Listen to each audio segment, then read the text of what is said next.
আসসালামু আলাইকুম ওরহমতুল্লাহি বারাকাতুহু।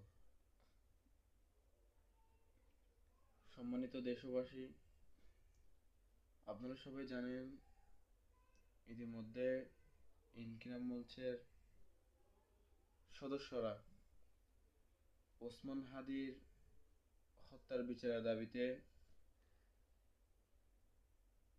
তারা ইতিমধ্যেই শাহবাগের মধ্যে জড়ো হয়েছেন।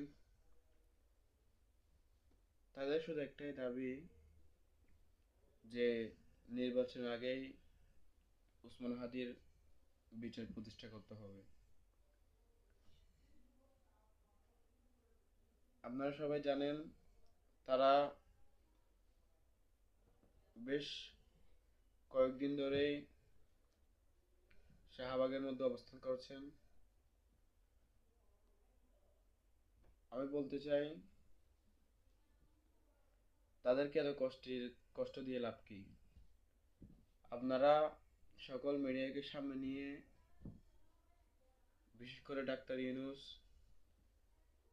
উনি যদি উনি তো এসেছেন দেশের জনগণ ওনাকে বসিয়েছে, ছাত্ররা তাদের রক্ত দিয়ে ওনাকে বসিয়েছে।